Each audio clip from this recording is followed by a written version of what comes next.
The following show contains adult content. It's not our intent to offend anyone, but we want to inform you that if you are a child under the age of 18 or get offended easily, this next show may not be for you.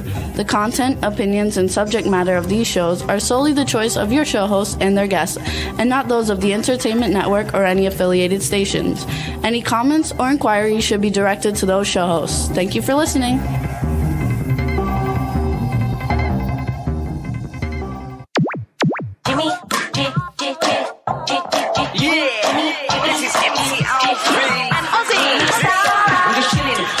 Sitting down and designing, where every man them are thinking, what are we gonna be wearing? Yo, I'm a Liverpool MC, you can't trust me. Big up the girls inside the party. Let's get down to crazy Jimmy. Big up myself and known as Alfie, the one and only, the Turkish MC. Always love the clothes of Jimmy. Bitch, I'm your wanna be. Jimmy Star, new celebrity. We'll take you out to Jimmy Star's. Hey ho, what's up everybody? Welcome to the Jimmy Star Show with Ron Russell, bringing you the good times in music, fashion, pop culture, and entertainment. We got a great show for you guys today. It's going to be a lot of fun. I think you're going to enjoy it. And before we get started, we got a couple things that we're going to do, but I'm going to start off by introducing my cool, outrageous man about town co-host, Mr. Ron Russell, who's pretty in pink. Oh, yeah, I'm going to punch you right in your face. I'm pretty in pink, you little fruit. What's my favorite movie? Yeah, that's because you're a big fruit. Speaking of fruit, what I'm eating is what they call witch's fingers. See these little black grapes? Let me put them in my shirt. See? Don't jump to conclusions. I saw this on the floor, and I thought Astro made a poop because that looks like Astro's poo-poo. And I was about to yell at my dreamboat, the love of my life, my dog of dogs. And then I realized that Jimmy, when he brought the grapes over, dropped one. One must have dropped. So, folks, don't jump to conclusions in life. Research things before you open your big fucking mouths and make a stupid asshole of yourself. You know? I mean, if I would have yelled at my dog and my dog didn't make a poop, I would have been so heartbroken. So here we go. Astro can do no wrong. Astro can do no wrong. He could shit all over the whole house and I wouldn't care. Astro can shit in my face. I don't care.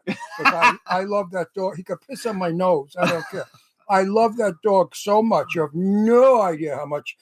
Out of all the dogs I've had in my life, which are 30 or 40, because I had dogs since a kid, I love all my dogs. But Astro, for some reason, I think is a reincarnation of my dog Scooby. Yeah. Anyway, these are delicious. They're called witch's fingers. Woo! So what's up, chat room? A lot of people are in the chat room. Let's say hi, Teresa Sabin, Cindy Lady Lake, Angela Joseph, who just got a promotion. Congratulations. What's your promotion for? Angie, what's your promotion for? She's working on the military base, like, I don't know, full-time at the military base. What are you doing on the military base? Not military base, on the space base. Oh, the space. So the astronauts are happy with you, huh, Ron? Yes. Cindy Lady Lake is there. Stefan Bell is in there. I don't know who else is in there because it went by too fast. Hold on, let me go back. So wait, Angie, baby. Maybe you're going to wind up marrying an astronaut and going to the moon. Oh, B. Claudia's in the chat room. Hey, B. Or maybe you'll meet an astronaut who'll make love to you and send you to the moon. Space base. Yeah, she's now working full-time at the space base. She's working full-time at the space base. Anyway, we got a really fun show for you guys today. We have actors and filmmakers and producers, Kaiti and Harley Wallen, who have a brand new film that we're going to the premiere for next Wednesday after the show. Cannot wait. And then we have Hal Sparks, comedian, actor, musician, who I met years TV ago. Personality. I got dirt on that whole Queer as Folk show because I met all of them. And I'll tell you who I liked on that show and who was a son of a bitch. There was one on that show that I would have spit in his face if I had the opportunity to do so. But since I'm not of that nature, I don't do those things. And he's got a lot more than Queer as Folk going on too. So he's going to be a lot of fun. We've been following each other on social media for years, and I'm super happy to bring him on the show. Also, we moved our angle. Yes. Oh, my grapes. Thank you. Now I'm going to pan up to show you. Woo! Woo! Krampus. That's the Christmas guy. Look at him. Krampus. Woo! He's not plugged in. And that's my alien, who's my uncle. I call him Uncle. What do I call him? There he goes. Welcome to invade your primitive world. I love my uncle. Take me to your leader. And then that's that ugly Ghostface? Yeah, who's that thing with the Scream? white face? Oh, this one? No, That's the white Jason. face one. That one is Ghostface from Scream. And there's Jason from Friday the 13th. And there's a big old Darth Vader. And there's C-3PO. And there's Leonardo from the Ninja Turtles. See, we're getting ready for Halloween, folks, because we love Halloween, because we're really children at heart. And guess what? We're going to Madame Tussauds Wax Museum in Hollywood. We're guests of honor, which I'm thrilled about. They've invited us back for the second year, and we will be on the rooftop penthouse partying. On October 28th. On October 28th. So come and party with us, folks.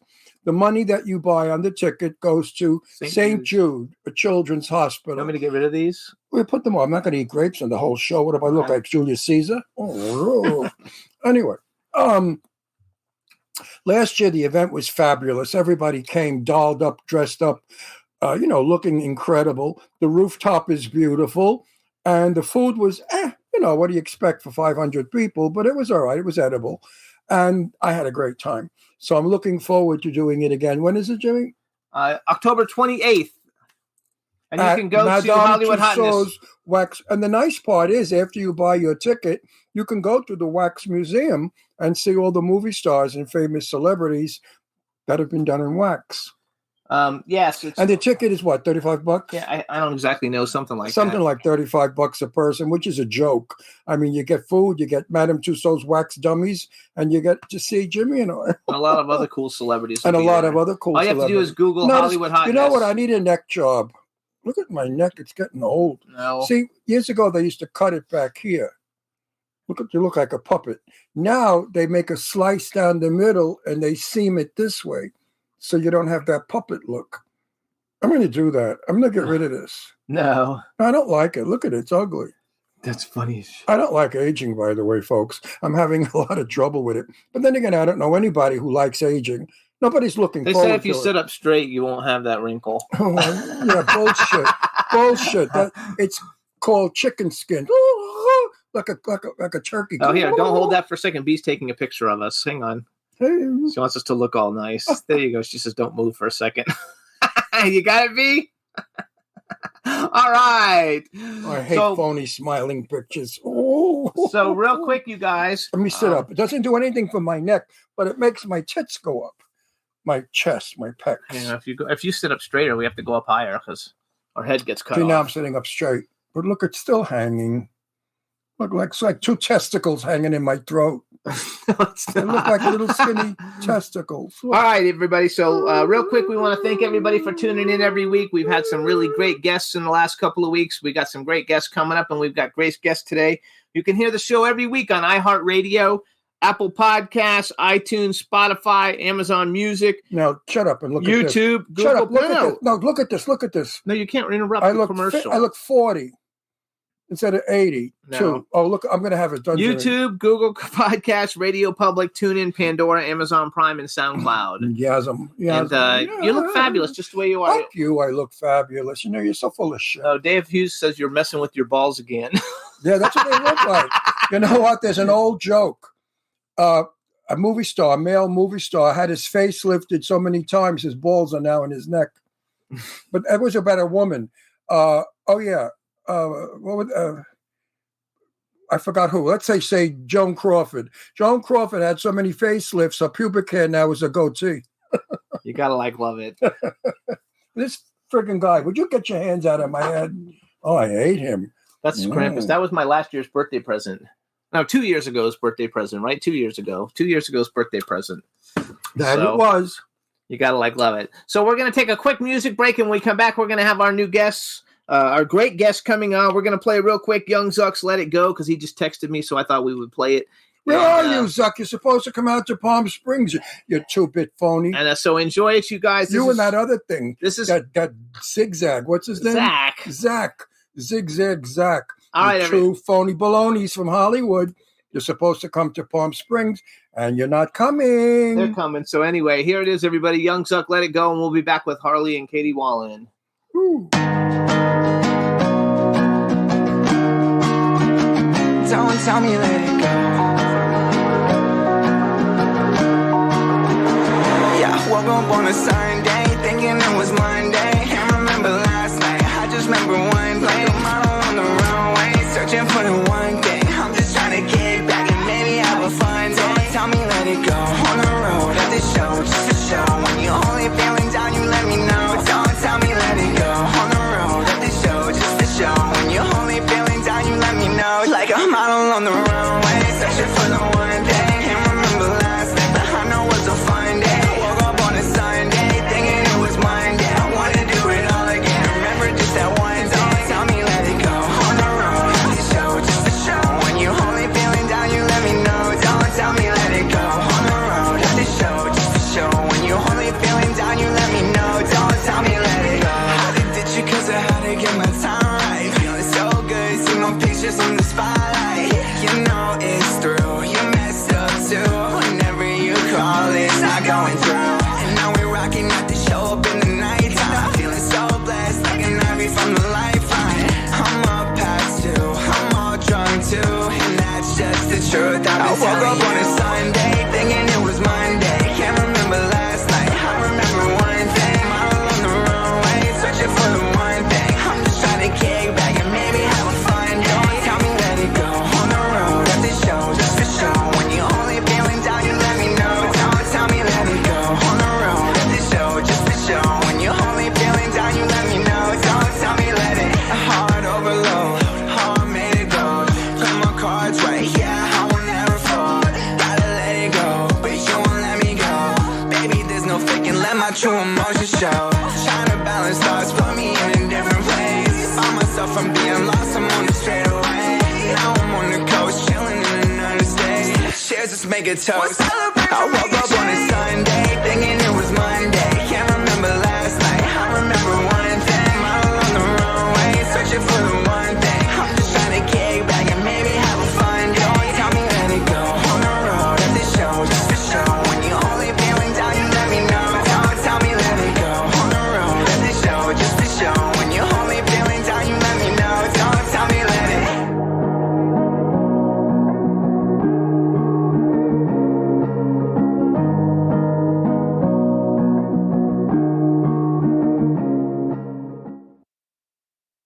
Yay. That's Young Zuck, Let It Go, everybody. Now we're going to bring on our first However, guest. he's the nicest kid. You know, we know him really well. He's a good friend of ours. And he's so respectful to Jimmy the old man. He treats Jimmy the old man very nicely. I have to say, you guys, he sends me text messages every week to see it because we haven't been going out. And because of my knee. he treats like a young man. And he checked in. With hanging balls. He sent me a message today. You know, how's my knee? How's it going? Hope they're going to see us soon. All Lovely, kinds of stuff, lovely so. young person. I wish all the young kids today had his class, finesse, and good manners. I do too. So let's bring on our first guest. Let's bring on Harley. And Kaiti. And Kaiti. Hey! Hi, Kaiti. Hey, Hey, you guys. The reason how's it been? It's been too long. Yes. The reason I did that bank robbing joke is Nobody knows the bank robbing joke. Oh, I did a bank robbing joke before we went on the air with Harley. I asked him, have you robbed any banks lately? He said, no, not lately. Somebody once said to me, where does Harley get all that money from so quickly to make movies? And I said, he robs banks. You know, what the fuck am I going to say to them? Do I know that you launder Russian money? I don't know. The secret is make a good movie so you get returns. There you go. But these idiots don't get it, Paul. I They know. don't get it. They just don't get So it. hang on, we got to do our intro, you guys. Now we want to welcome to the Jimmy Star Show with Ron Russell, the incredibly talented, super married team, actors, producers, directors. They're so fabulously talented and wonderful. Harley and Kaiti Wallen, very hello, nice and welcome people. to the show. Mostly nice people, but Katie, I got to tell you something. Put lipstick on, please. Could you put some color? You have no lipstick. You need lip. You know me with lipstick. I am a fanatic. There's three things a woman must always remember: lipstick, and lipstick. You know why? I tell people this all the time. I'll tell you why. If you open a woman up, her vagina inside is pink. Oh my God! No, wait. No, this is scientific. The lips are pink. If a woman puts lipstick on, her mouth represents her vagina, and men get turned on. Marilyn Monroe and all the glamour girls of Hollywood use red lipstick with lip gloss. Why? It looked like a wet vagina. So, no, why you were so shy? You know, people talk about these things today. I mean, we speak about. You look so gorgeous. Tell him to go screw himself. No. I love her face. I'm just missing that she doesn't have lipstick on. So, Harley, take your camera and push it up a little teeny bit so we don't lose the top of your head. Right. All right. Let me fix that. There we go. There we go. Okay. Now you give us total head. That's how I do it. What did you expect on this show? Oh, yeah, Nursery rhymes? So let's get to the movie. Am I going to be bored to death with this one and sitting in pain or what? Oh, no, not this one. Katie, you're in it? Katie's in it? Yes, Yeah. I'm in it. I don't know. We're of actually a course. married couple in it. We play a married couple for the first time ever. Ever. Oh, I want to see that. We're going to come Wednesday, you know. Yes, Yeah, I'm excited about that. That's very cool. Oh, we do this show and then we Actually, hop in the car and shoot to L.A. to see your movie. We haven't actually seen you guys since before COVID, I don't think. Right. I know. Yeah. I think Yeah, we look did at It's been a that. long time. You lost weight, right? I think it Yes, was he has lost weight. I think it was He Sue looks handsome. Wong. Oh, yeah. So that was a long time ago. That's like, But Yeah. Holly, you look handsome. What are you doing Thursday night at around 11? Ditch the old lady. Try So hang something on. different. So you guys, Old lady. Try something different. So An first- old queen. hang on, you guys. First of all, what we're talking about is Ash and Bone, you guys. They have a brand new film. It's called Ash and Bone. The premiere is next What's Wednesday. it called? Ash and Bone. Ash and bone. Yes. Indicates cremation. But we don't know. Yeah, it's, pretty much it's about death. Yeah, I mean it's the inspiration for it was the early 2000s Wrong Turn, Texas Chainsaw Massacre, that style of films, but with a newer take with a little bit more story. So yeah, I think it's a really fun ride. That's for sure. Oh, I can't wait. So for you guys Wednesday. play a married couple. Wait, can we buy it now? Can people buy it now? No, it's not out You yet. can pre-order it now. Where It's can they available pre-order it? Best Where? Buy. Best Buy, Barnes and Noble. It's coming Walmart, Target, Amazon. How much is a copy? I Depends think on the site, $19.99. I saw something Oh, like that's that. cheap. So 10 people can watch it for $20. Actually, That's you right. guys say hi to everybody in the chat room. Hey, guys. Hey, Actually, Angela Joseph is in the chat room, and she just wrote it's Oh, got good. fantastic reviews and write-ups on Ash and Bone. Great job. Sounds super creepy, horror-filled, and scary. yes. It's good. Angela Joseph is out there, making it with all the astronauts. Yes. Looking at No, space really, camp. when the astronauts go to the moon, they're going to take her along for service, A men get lonely up on the moon. So here's some of the people in it. I didn't write everybody Look at down. Katie, you know me. Come on. What are you acting like you're But shocked? she hasn't seen you in like 3 years, so she forgot. It's been a long You know time. what? I love Katie. Katie has a wonderful sense of humor. I mean, we have She's a fabulous actor, we you have guys. oh, she's a great Thank you. actress. She's a wonderful actress. But we have had a lot of fun together. We really have with our silly shit. Yes. So hold on. Let's go back. Lipstick. You need lipstick. Ash and Bone, Ash and I Bone. got you, man. Ash and Bone, you guys. First of all, besides Harley and Kaiti Wallen, Who's in it? who are Yeah. in it, Who's in it? has Jamie Bernadette, who was on our show Yeah. about a month ago, I think. She's fabulous. Yeah. Everybody loves her. I wrote down some other names because they're people I actually know. Erica Hovland, because we met her at one of your other Yes. movie premieres. She's gorgeous. Mhm. Yes. And Mel Yeah, she's Novak. fantastic. Yeah, Mel Novak, who we've met at a bunch of your premieres. Yeah. Calhoun Koenig, who I think she's in all your films, right? Because or a lot of your films. Because Many of them, yes. we've met her and her mother, and they were at the Sue Wong party with us also Yeah. at that Yes. Sue Wong party. Yeah. And then I wrote down Angelina Danielle Kama because she plays like I guess your daughter or somebody's daughter. Yes, she does. Yeah, she's fantastic in it. Mhm. She's gorgeous too. She's very cute. So tell Yes, us a she little is. bit about the premise, and then what I did is I downloaded a trailer off of YouTube. I hope it's an okay one. Well, I want to And ask we're you. gonna play it. Now, let's get serious here. I want to ask you a serious question. Just keep it on the movie because I'm keeping it on the movie. Okay. You cocksucker, leave me alone. My God, you don't leave me alone. well, he This fool. changes I subjects tell a you, lot. faggots don't stop. They just go after you like vultures. I don't like blood and gut movies that haven't got a story. I hope your movie has a story and then blood and gut. Yeah, I believe in the Hitchcock style of making a film that the death is not the culmination. The death is the end of horror. So for me, the chase, the hunt, and all that stuff is a lot more important. The story behind it, so that there's a reason that you attach yourself to the characters.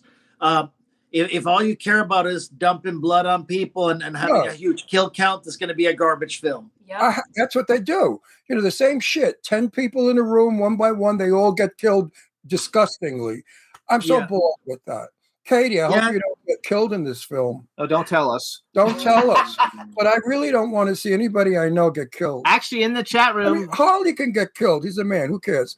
But a pretty girl like you, we don't want to see killed. So first of all, Angela Joseph wrote, "Poor Katie, laugh out loud." She was on our show 2 weeks ago, and she said, "Imagine your mom watching while Ron is ribbing you. He's the best," because her mom was in the chat room while we were doing it, and he was talking about her boobs. You know something? In Italian, which I am, we say, "Who doesn't love you doesn't tease you," and it's true. That is true. If I tease you, it's because I care. There are people I don't give a shit about.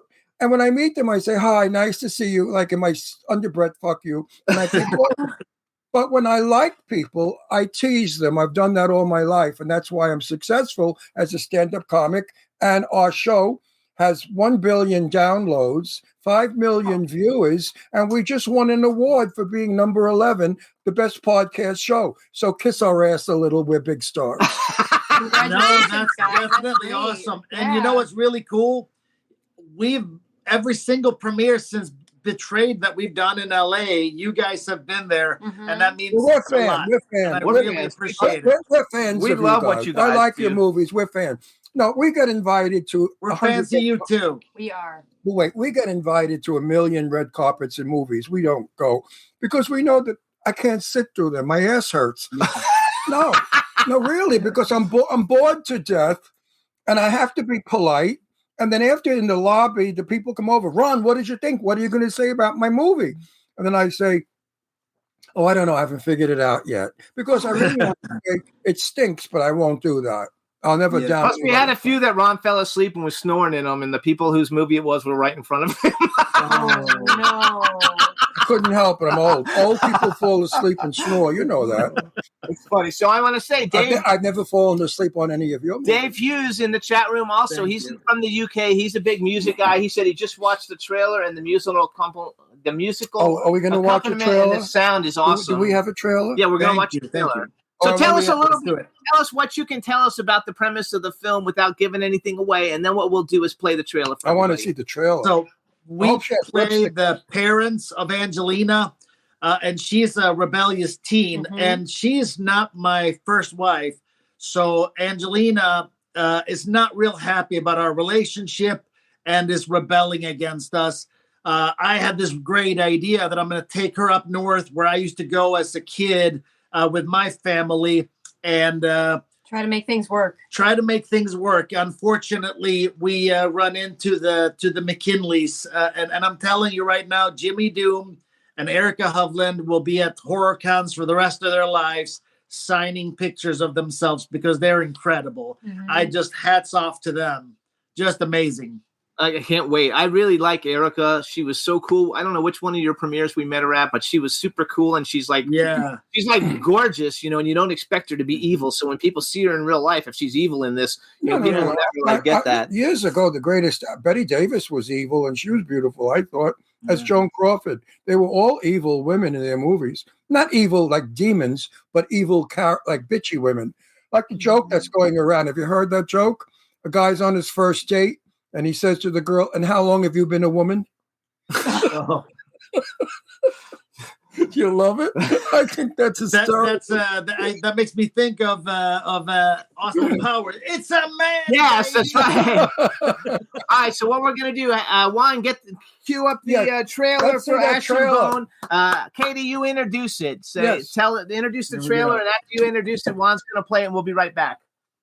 All right. Well, here you go, guys. I hope you enjoy this trailer for Ash and Bone. Yay!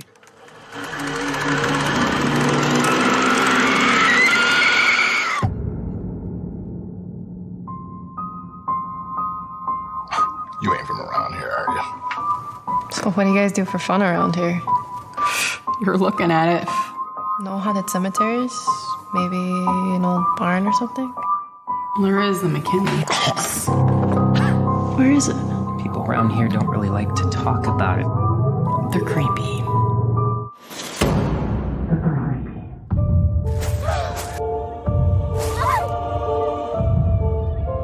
Well, we do have our share of issues out here, Mr. Vanderbilt.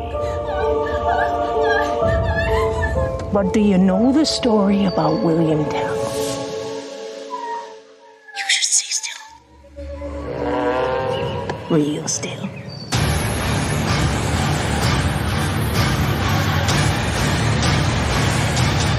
You try anything, and I'll cut your daughter's head off with a pair of scissors, and she will feel every second of it. She's really getting under my skin.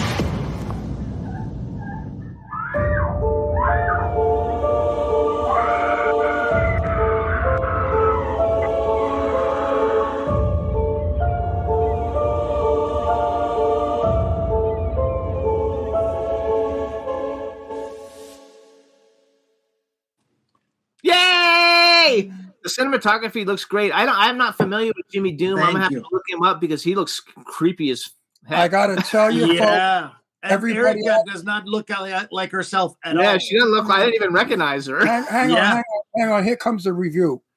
Everybody out there, buy this. Play it Halloween for your guests. It looks like There you really go. scary. It looks like a really scary movie. But I don't like you all bloody and chained.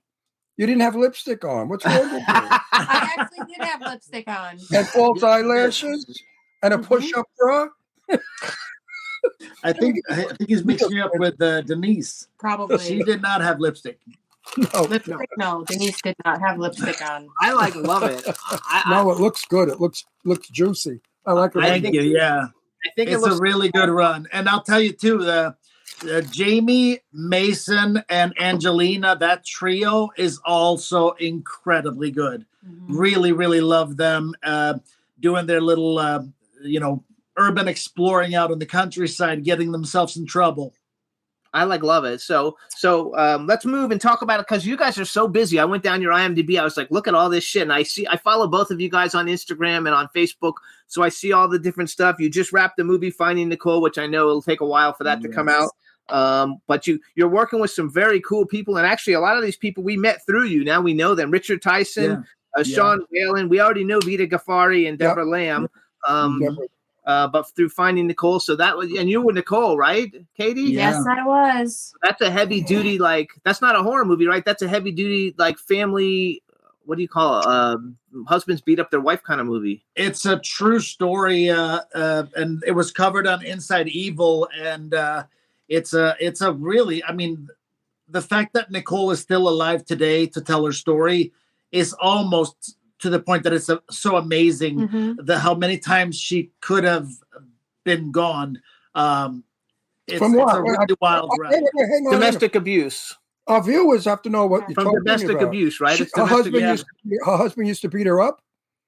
Yeah, he's in prison. And Prison. You know, in Brooklyn, what they used to do to them? Shoot them and throw them in the East River.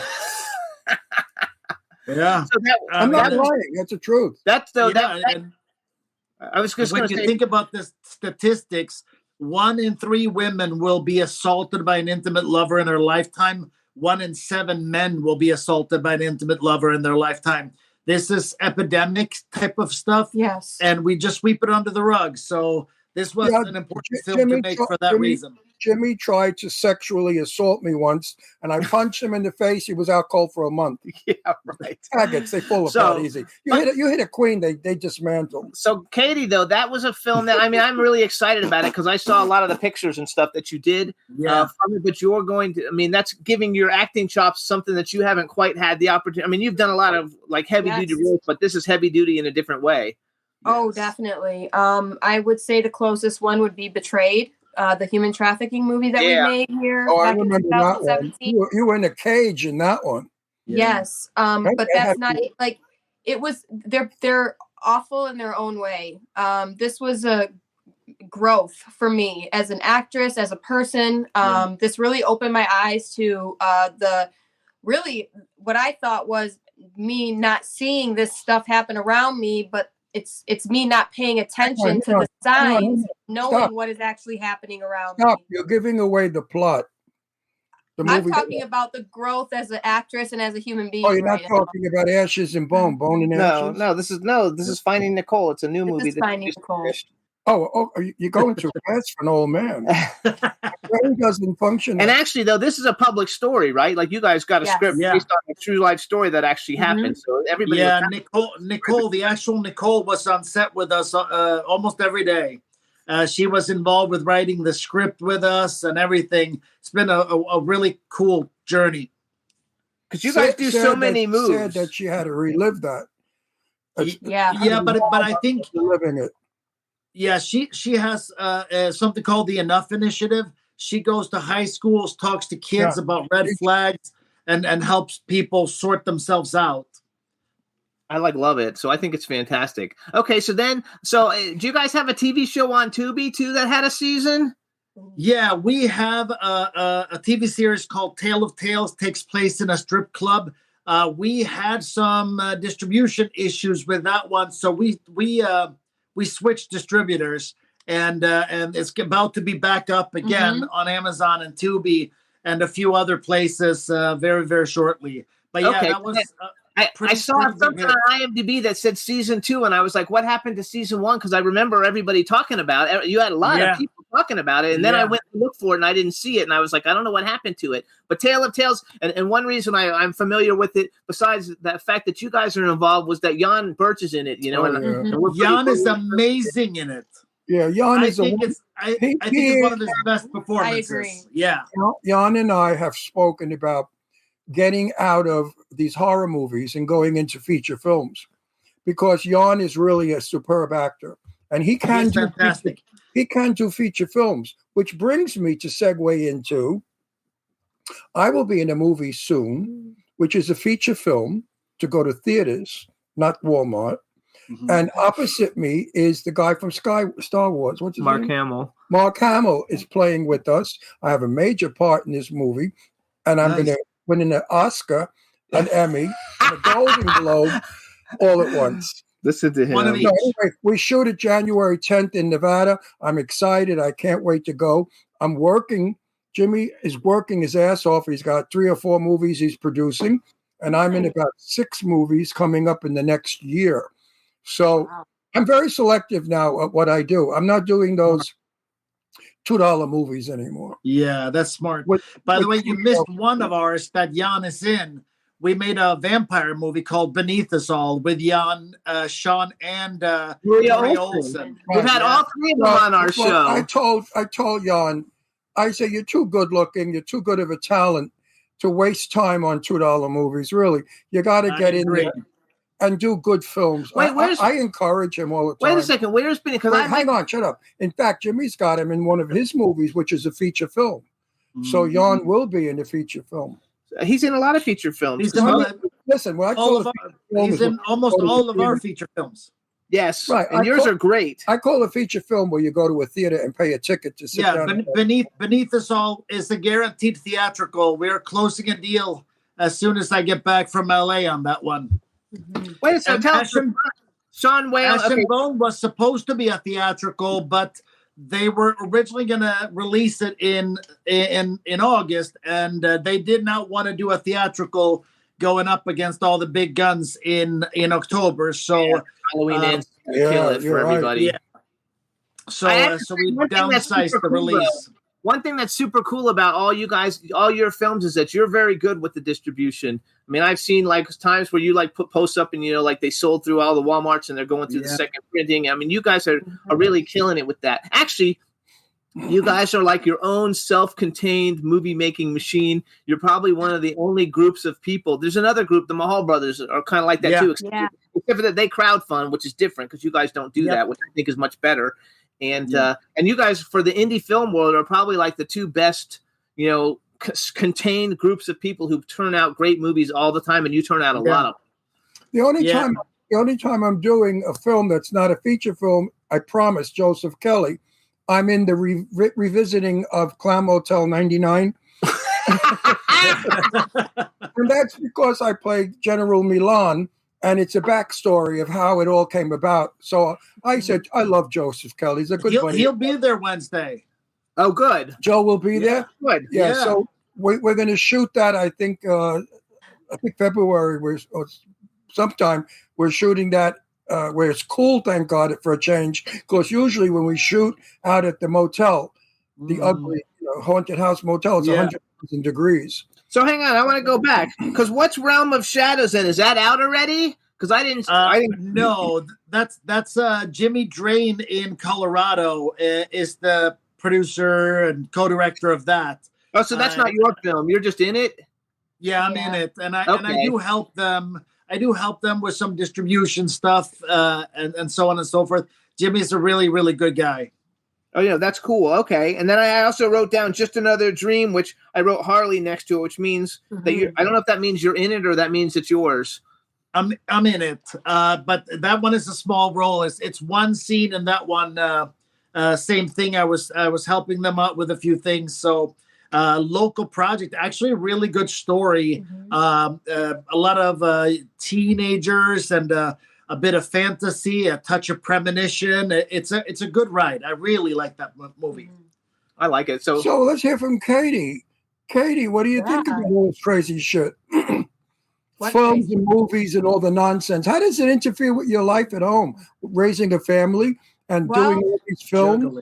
It's juggling, but it's very blended now. The girls, I mean. How old are the girls? They're 7 and 9. Yeah. Oh, that's a dangerous age. It's so dangerous. I had two girls. Dangerous. I had two girls at 7 and 11, and I was going to pull my hair out of my head. Yes. Yeah. They're growing up. You're learning to have mouths now. Oh yeah, big time. Punch them right in the face. Oh, they are. You ever want to do that? Sometimes you want to punch those kids. They got mouths that can. Theirs are not going to be that way. No, I have one daughter. I won't mention who because she gets nuts. Who has a tongue that I say no. Her tongue can cut like a knife. Ooh. Two words, and she devastates you. So I avoid that one. That one I put on like humoring. Okay, honey, you're wonderful. You're beautiful. You're fabulous. You got to do that. How about you? Yeah. Do you your kids? Oh yeah. Well, I was gonna say is that with us, we have such a great lifestyle that works with our kids is being able to go do sports and school and stuff. Like we eat dinner at home every day.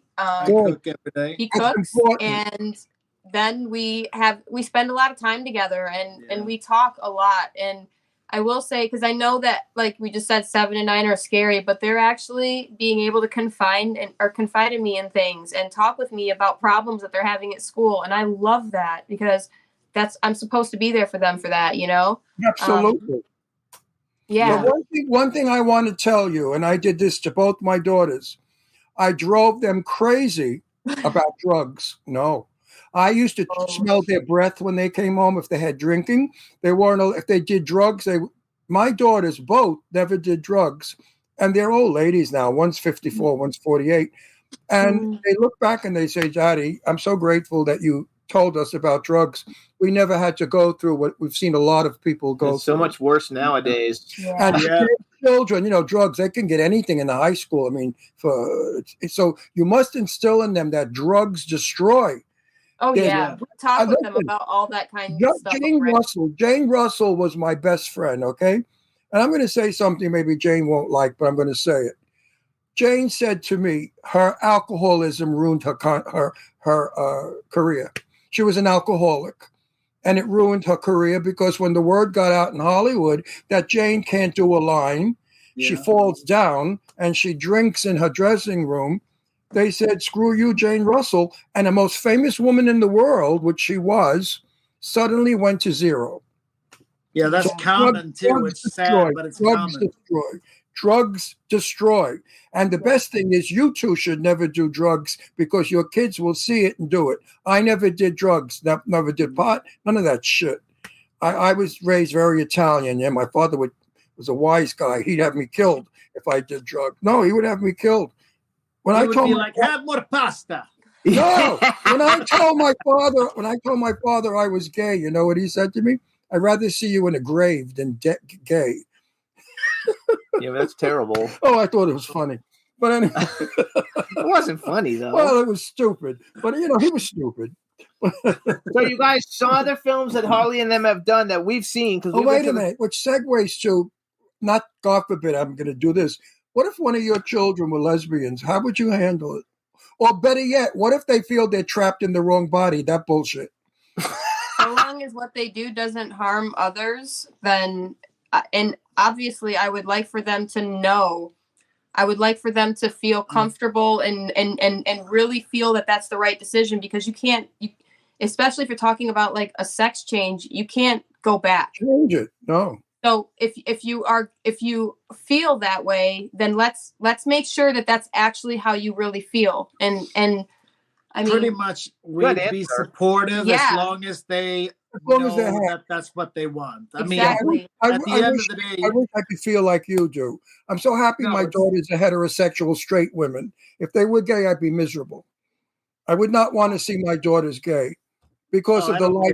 No, it's not an easy life. It's a very hard. I don't think it is an easy life. But I think it's good to let them know that, though. Huh? It's good to let them know that because it's not an easy life. And but I don't think it's hard. I don't agree at all. I think the more open you can be about what you like and what you love, the better your life will be. End of story. I raised my daughters in a heterosexual world. I never hung out with gay people. Matter of fact, a lot of gay people call me, what do you call it? Anti-gay, which I'm not. I just never had gay friends in my house. I've always had heterosexual friends who were married and their children. So my kids grew up that way. I wasn't going to introduce them to make them fag hags, which they are now because they live in Palm Springs. So now they're fag hags. I mean, how could you not be living in Palm Springs where they're all fags? So, but I'm happy that my daughters are heterosexual, straight women. I'm comfortable with that. It's different now, though. No, lesbians don't stay together for very long. I've got a lot of lesbian friends who I love, but they have girlfriends. You are what you are, though. Huh? It's not like you're choosing these things. So having to hold that stuff inside of you and not be true to yourself, the one life we live, nope. Oh no, I agree with you. No one should live. Listen. Katie, when we work, we become another character. Oh, yes. We're pretending to be someone else. How would you like to do that your entire life? No. Terrible. Exactly. No. I would be miserable doing that. Of course you would. I don't want to play a mafia killer all the time or a cop, which I play all the time, cops. I don't know why I'm always a detective, a cop, or a killer. But maybe I can definitely identify with that. Yeah, you're always like the hood. Yeah, look at you, what you play. But you even write your own movies and you play a hood. Like you should, like now this time you're playing a mom and a dad. That's better. For our viewing audiences who are not familiar with Harley always plays the heavy, all the time. The heavy, the bad guy, or the crazy guy, or the wild. The heavy, like you're the mean, like crazy guy in a lot of your movies. That's what heavy means. Okay, yeah. He doesn't know heavy, though. He never plays a ballerina. Never. Not often. You guys, other films. I will say this, though. Maybe the Bennett Song movies. No, a little bit. I don't know, because Lucas in this one. Oh, Lucas is a bit of a pushover. Oh, you're not a heavy in this movie? No, he's a dad. No. Oh, don't tell us. Keep your mouth shut. We don't want to give it away. Probably as close to ballerina. Yeah. I'd love to see him in toe shoes and a tutu. I'd pay money. I'll wear it to the premiere. Yeah, I'll wear it to the premiere. You guys, other movies that they have out, you know, that they star in, Agramon's Gate. We went to the premiere of that. Eternal Code. We went to that premiere. Betrayed. That was I have to tell you, folks, they're a wonderful acting couple. They're like years ago, we had all these couples that were famous movie stars that did movies one after another that were couples like William Powell and Myrna Loy. You know, people like they always cast the same people. And you don't remember them. When you see the new movie, you don't remember they were in the other movie. And that's good because they're a wonderful working team, and I enjoy them on screen. I really do. And you will too. So for $20, you cheap bastards, go out and buy that friggin' video and have a good time. Treat yourself. You can have 10 people over. You can have a sex orgy while you're watching also. They also have... And you can watch it again and again. That's right. You can watch it again. And they also have their family films, you guys, a Bennett Song Holiday and United Colors of Bennett Song. Which is the first one, right? That was the first one. And then the song, movie, yeah. I think who was in that? Tara Reid or somebody, right? In there. Tara Reid, yeah. Those are both on Roku and Pluto. Oh, that's cool. You know what? We watch a lot of Tubi. Like we watch Tubi like all the time. I gotta brag about Jimmy a little. Hang on, wait. Let him finish his statement. See, you interrupted his sentence. I interrupt everybody. I'm from Brooklyn. I know, but let him go ahead. Say it, Harley. What were you going to? I'm used to it. Yeah. Does she interrupt you too? You better say no. You better say no. My grandma's from Brooklyn. You're from Brooklyn, Katie? My grandma is from Brooklyn. Oh, so you have a little Brooklyn in you. You need to meet my grandma, Ron. I think she would love you. I probably would, because Brooklyn people invite you in their house for coffee and crumb cake in the kitchen. Oh, yes. California, you could be dying of thirst in the street. They walk by and say, "Get out of my way, you dying of thirst bastard." But really, Brooklyn people are the best. We tell it like it is. We're open. We're honest. We don't give a shit what you think. We just say it. I also saw you. I would love your grandmother. How old's your grandmother? 87. Yeah. Oh, so I'm 82. So we came from the same school. Same neighborhood. She's not afraid. No. I couldn't tell you exactly where, but she's a tough cookie, and she's like 4'11". She could beat the shit out of your husband. Oh yeah. Yes. Oh, I love her already. You are afraid of grandma. She's like a little gangster. She is. She is a little gangster. What's her name? And you better use a coaster. Yes. If you don't use a coaster, you're done. You're not allowed at grandma's house anymore. Yeah. What's her name? Jackie. Hey, Jackie. Regards from another Brooklynite. Say hi to Jackie when we have a lot of real wood furniture, so we have to have coasters. Coasters. What do you want to ruin? Yes. Of course. I tell them all the time. I say, "You're Irish. That's why you don't use a coaster." I'm Italian. We use coasters. We're very careful of everything. Irish people, they don't give a shit because they're loaded half the time, except for Jimmy. He don't drink. That's right.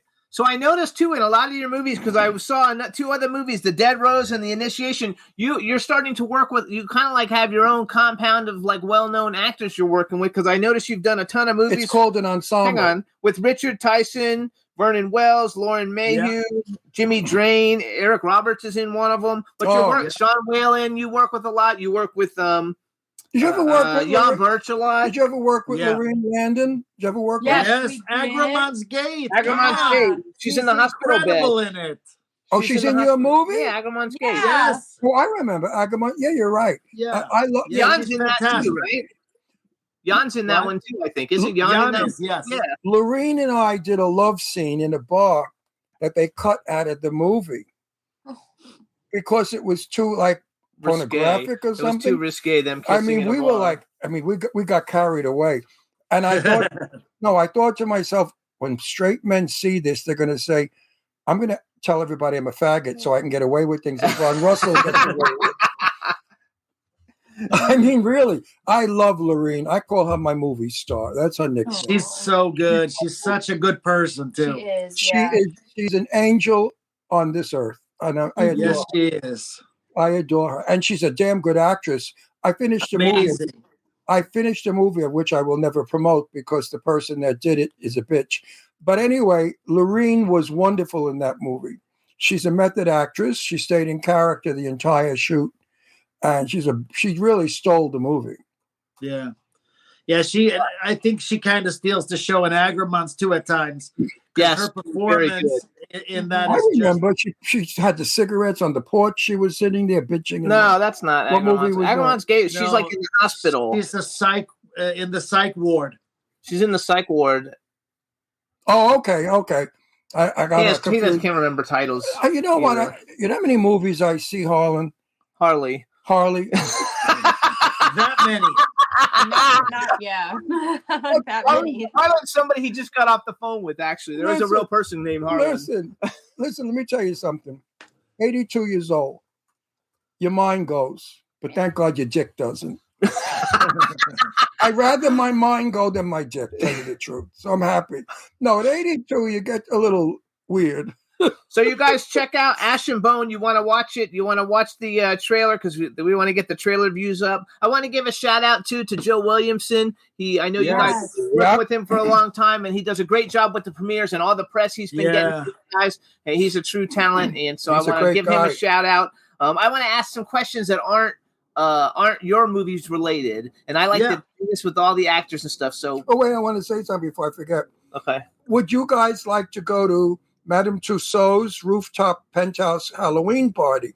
The proceeds go to St. Jude Hospital for Children, and everybody's there that is anybody. I would love to, but we're not in LA at that time. We are in Michigan. I forgot you're in Chicago. No, Detroit. Michigan. Yeah, Detroit. Same shit. Freezing cold. It is freezing cold. Not yet, though, right? Okay. I worked in Chicago one time. Oh, I never in drag. Would you? The last time, because the wind was blowing up my dress, freezing my nuts off. They went with the Sue Wong thing because they were in town for that for the Sue Wong Oscar party. Well, the rooftop is really quite a party. Yeah, it's a fun one. Like 500 people. It's stunning, and that you go to the museum and see all the wax dolls. It's really a great event. Yeah.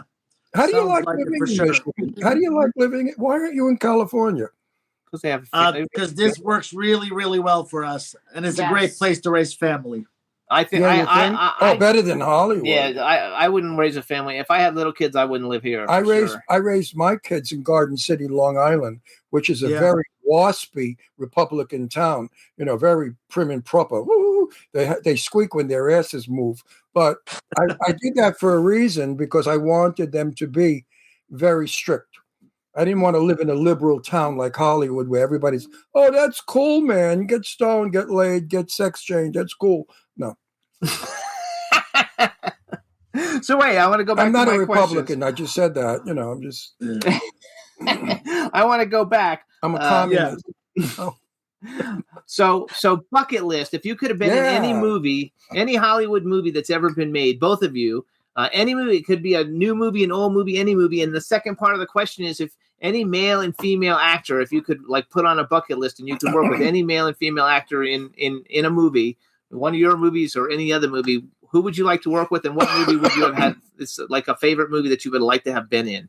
And we'll let Harley go first because Katie really looks like she's thinking about it. I already have my answer. Okay, you can go first. I was waiting for you to stop. No, you go first, Katie. Then you go first. He doesn't shut up either. I was just messing around. No, but I really do have my answers.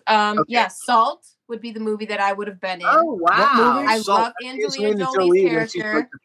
That is like my ideal role. That's super. So for everybody out there. If you're making Salt, I'm making a movie like Salt.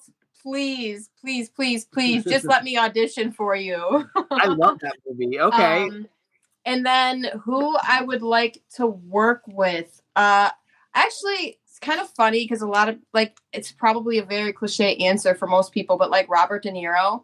And the reason is because I have always I've loved his movies growing up, and I've always admired him and how he pushes himself as an actor. So yeah, those are my answers. Okay, what about a chick? What chick would you like to work with? It's not like a love interest. It's just a cool female. And don't say Meryl Streep, hopefully. No, not Meryl. Well, I love Meryl Streep, but it would not be Meryl Streep. I actually would say Glenn Close. There you go. Fabulous. She's like one of the greatest actresses Glenn ever. Close is. Yeah. I love her. Fantastic. Yeah, I love her too. I do also. I'm choking on drinking lemonade. So forgive me while I choke to death. We'll let you choke, and we'll let Harley answer down the wrong question. pipe. I hate that. I would have loved to have played in something like The Goodfellas or in that style of film, plays one of those characters. I know that it kind of doesn't match with blonde hair and all that jazz, but I have that in me, and I feel I understand those characters pretty well. So that would be a fun role for sure. As far as actress, I'd say Jodie Foster and Denzel Washington would be the. You said Jodie Foster? Jodie Foster. Yeah, I love Jodie Foster. Yeah. I really like Denzel Washington as the Equalizer. Like I had never seen him recently, and if he's you really want to good. be in a wise guy film, you have to do this. Give me that thing over there. What are you talking about? Hey, over there. You know what I'm talking? You shoot him and you're dead. It doesn't have to be. It doesn't have to be an Italian though. It could be any. It could be like a Russian mobster type of movie or whatever. It's just the style. Italians are not all dark. We're from the north of Italy. My sister's a blonde, blue-eyed. She looks like dark. Oh no, I know. So you could play. I've been there. I've been to Italy a few times. Okay, we're from Genoa and Venice, so you could be a mafioso from the north. From Naples. You just got to have the Brooklyn accent. You just got to have the Brooklyn accent. Give me a break. Get a bottle. What are you talking about? He's got the Russian gangster accent, though. He does the Russian gangster accent. No, but that doesn't work in the Brooklyn I like movie. that. In a Brooklyn movie, it won't work because the Russian mafia doesn't like the Italian mafia in Brooklyn. Because the Russian mafia took over the Italian mafia in Brooklyn. Yep. So do you play a vampire? And a lot of other places too. Do you guys play vampires in your vampire movie? Damn it. No. Jan is our vampire. We rebooted essentially the origin of vampires to Viking times. So we start the film in Viking days, and Jan is is the vampire. When they realize they can't kill him. Viking. He's a good Viking. He looks like a Viking without makeup. He's the ultimate. He's very handsome. And did you ever see pictures of him when he was young? Oh yeah. Oh, yes, my I God. have. But if I may finish. Yes. So essentially, when they figure out they can't kill him, they put him in a crypt. They put him on a Viking ship, take him across the Atlantic, and bury him. And then they head back to Scandinavia, and then he gets unearthed by this teenage kid in the woods. It's quite the ride. And the name of that movie is Beneath Us All. Beneath Us All. And that's to be seen where? Don't know. We are finalizing the deal, but it is guaranteed theatrical. Are you doing a red carpet on that one? Yes, of course. We're coming. Yes, you are. If he doesn't invite me, I will give him such bad press. Nobody will ever go see his movie. You guys are always invited. Come on. No, if you don't invite us, I'll say, oh, his movie is such a bomb that Jimmy and I couldn't be bothered going to such shit to see. No, right? we would never you got say to be careful with the press. You gotta be nice with the press. No, you guys. I have to say, you guys are a very class act. Like, because we go into a lot of red carpets. I bought a new car, so we're not going to as many as we used to because I don't want to put the miles on it. And but you guys have always such classy people. Everybody there, is really like excited to be there. You know what? You're decent married couple. You're just happily married, decent mom and dad, decent people. Harley is European. I was raised European. And European upbringing does not allow. I mean, for a gay guy, I'm really moral. Jimmy and I don't freeway. We don't fool around. We're monogamous. I have it in the relationship. If he cheats on me, he's out. I'll divorce him. No, I really will. We're legally married. I brought my heterosexual values to my gay life. And I know that you people have wonderful values too. And it shows in your work. Believe me, it shows in your work. It does. Good. Thank you. It does. I can tell if two people don't get along in a movie, can't you? Sometimes. Yes. Well, not always. I've heard some stories, and I did not know. Yeah. But I've heard stories too. Yeah, but no, I can spot it. I could the muscle. There's indication you could see that they're forcing it. They really want to spit in the person's face, but they can't. No, I think it's fabulous. How many? You guys do like 3 or 4 movies a year, pretty much, right? Right. No, Not we do. anymore. We do one now. One. We're getting a little bigger budgets, a little bigger distribution, a little bigger everything. So we slow down the pace. So we do like 16 to 20 shooting days on a film. Good for you. It's quality, not quantity. Yeah, Yes. I agree. That's for sure. And as the money grows, I will hope to slow it down even further. Mhm. If I could shoot 4 to 5 pages a day, I'd be a very happy camper. Right. Oh, no, absolutely. I get a lot of scripts that screwballs send me. Crazy people send me scripts. I had one that was drag queens from outer space. And they wanted me to play the head drag queen, came from another planet because they ate all the men on that planet. Now they're coming to this planet to eat the men here. And how do you answer that? The person wrote it, So I wrote back, I said, my dear friend, I'm a little too old to be in drag. And that was my answer. He wrote back, oh, no, you could be an ugly old drag queen. It's okay. So I wanted to write back, fuck you, but I didn't. I just wrote, thank you, but I'm declining on your offer. Perhaps you can use somebody else. I had to be nice. But I was we could use an ugly old drag queen. And they wonder why their shit doesn't get in film. Right? Get distributed, I think. The other thing I think is important with you guys is because a lot of indie filmmakers make films with no idea about hang on, wait, I'm talking. I have no idea about the back end of it and like how it's a business. And if the film doesn't make money, you're not going to get money for the next one. And I think a lot of people don't understand that. And so that's one thing I think is super cool about your whole unit. Is that you're turning them out, but you understand all the aspects of how it should be done, and it's a good example for people to watch what you do. Yeah, we troubleshoot the script. There's many. What? I'm really difficulty with this. Huh? Am I hearing correctly? I don't know, but go ahead, Harley. No, I was saying we start with many rewrites and poking at a script to make sure the script is really good before we move to the next phase. We have several months of pre-production and preparing. We do casting calls. We don't sell roles. We try really, really hard to put the best product on the screen because I believe in the long run, if you don't cut corners, your films are going to go further and you're going to reach further and you're going to get more money to play with and you're going to have more success and so on and so forth. Absolutely. 100%. Well, you guys have been grinding them out for a lot of years now, so you know what you're talking about. And you've learned and you've improved. But getting back to another script I got, they headlined it for me. Ron, we're looking for a loudmouth cop. And we thought you'd be perfect. So I thought to myself, a loudmouth cop. Okay. Which actually, you can do that. I do that mostly. So I wrote back, I said, I no longer play cops. I said, now I play religious parts like Jesus or Moses. They didn't find it funny. They didn't really find it funny. Harley. Yes. How would you be on a set of someone else's film? Would you feel that you are out of control? And if you saw something that's shut up, I'm just speaking. But he's on a lot of other people's films. But that's not you just ruined the whole question. I mean, why do you do that? Well, you step on my line. I don't know if you were paying attention, though, that we talked about all the films that weren't his. No, but I'm changing the subject because I want... Stop it, Jimmy. You step on my lines all the time. I hate them.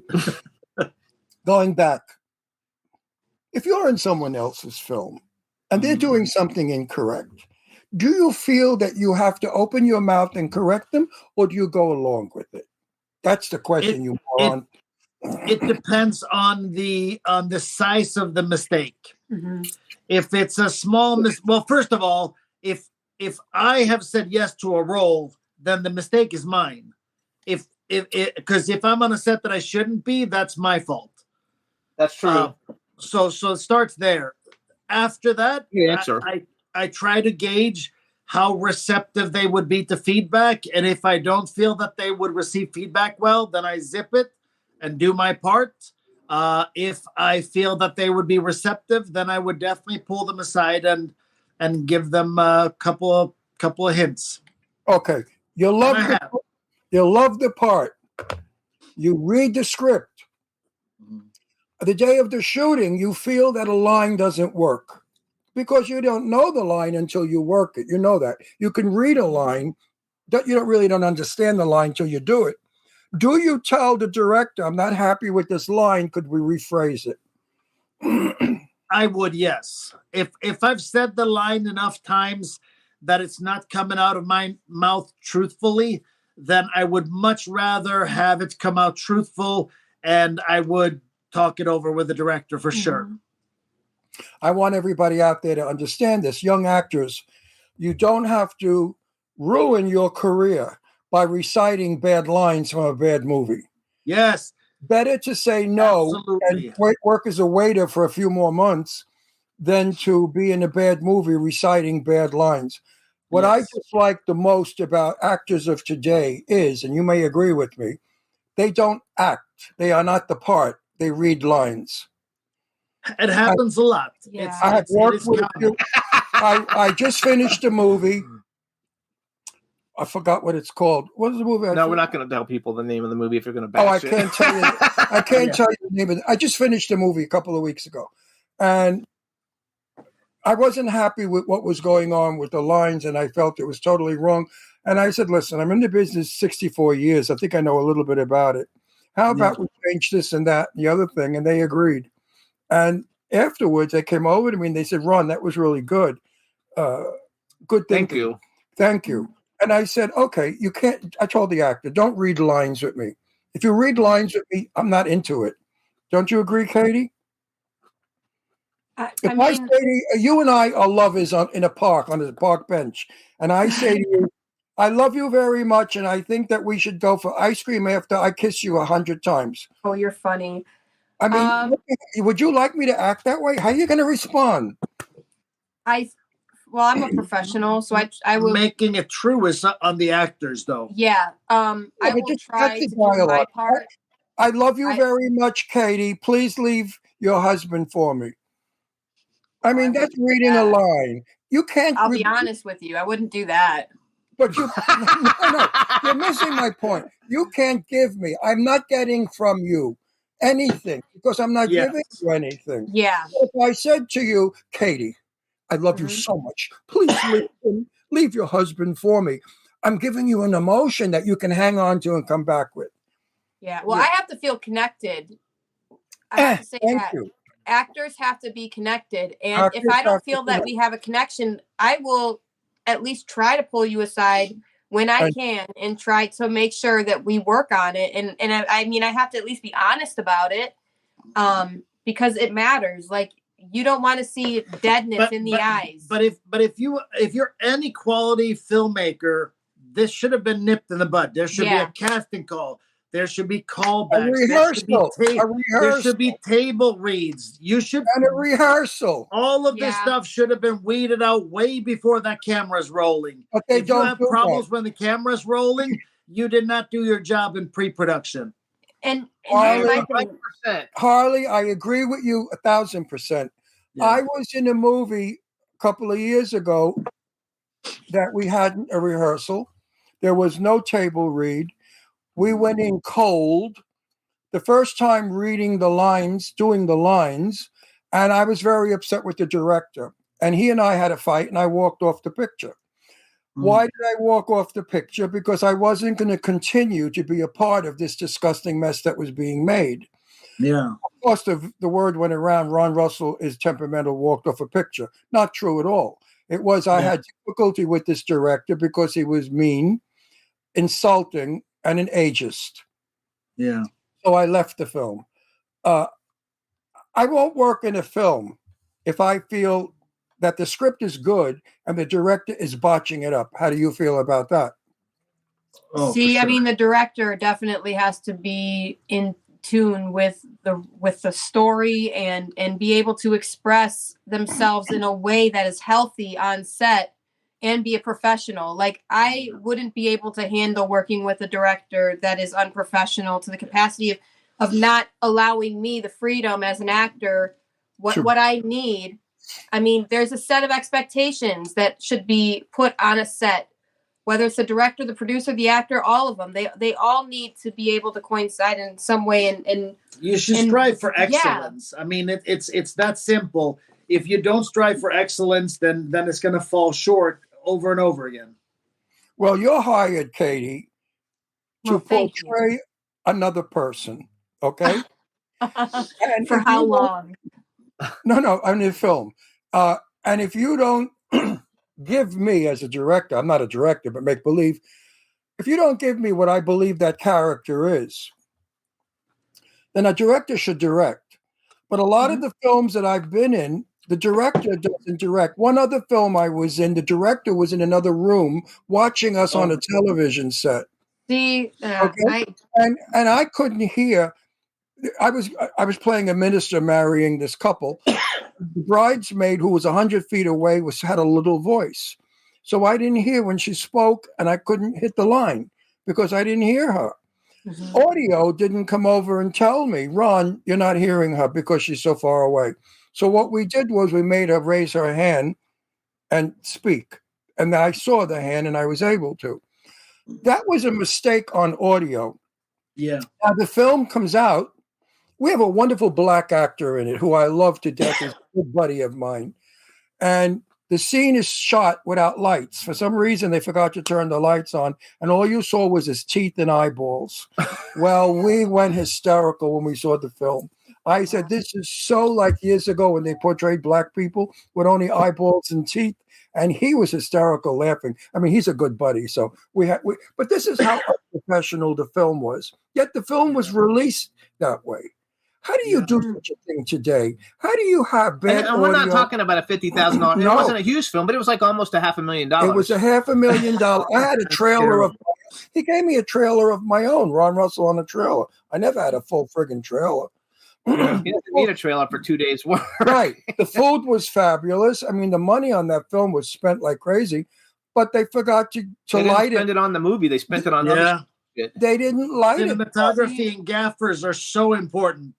You want it to look beautiful, no matter what it is that you're showing. And sound can make and break a movie. Thank you. If bad sound will make and break a movie. It doesn't matter the picture. Like the cinematography can be the best cinematography. I don't care if the sound is off. I can't watch the movie. I agree. Bad sound is a cheap movie. I hate to hear they sound like they're in a hallway. I hate that. I hate that with a passion.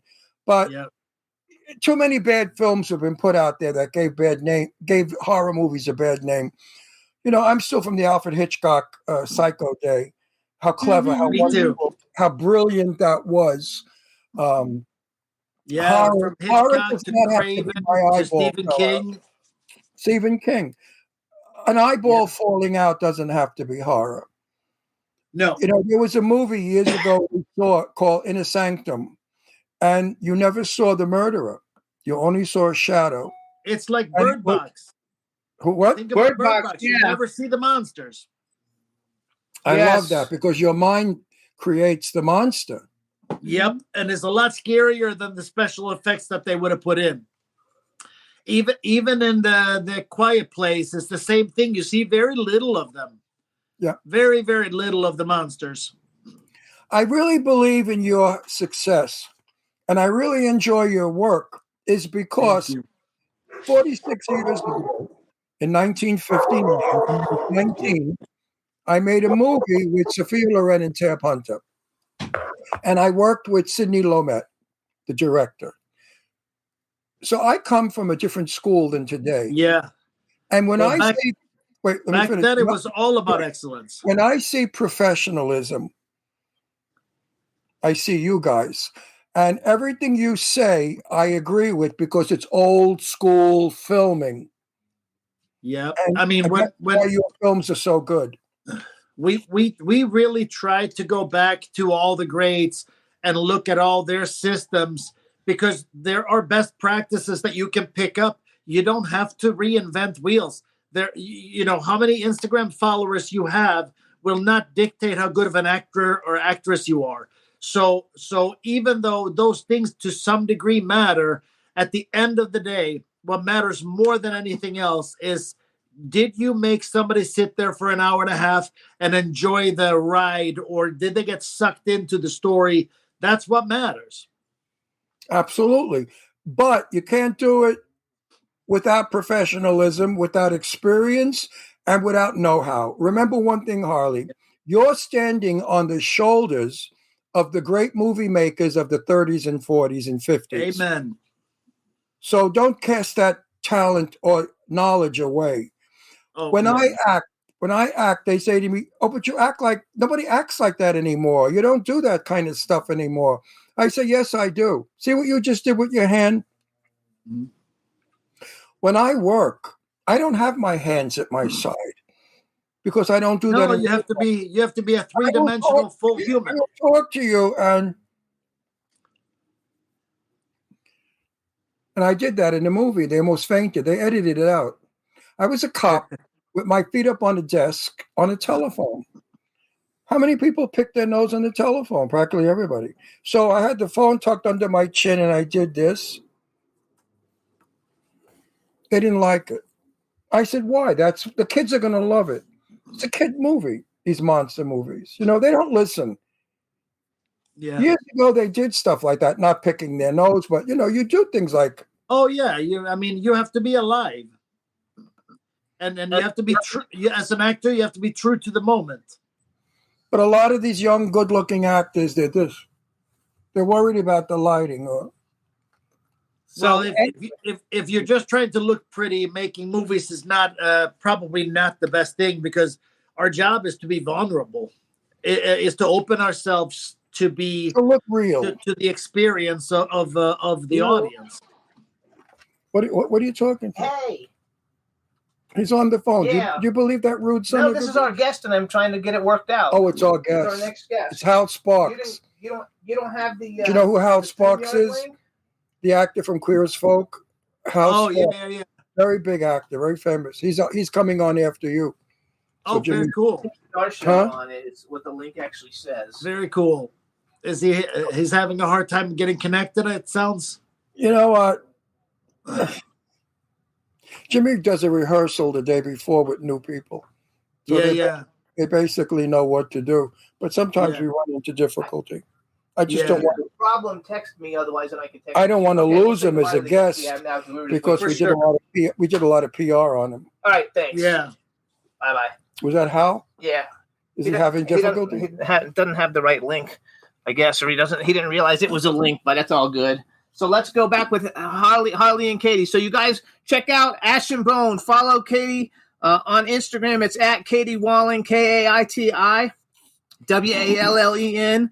Harley is at the Harley Wallen, and his Twitter is Harley the Swede, I think, right?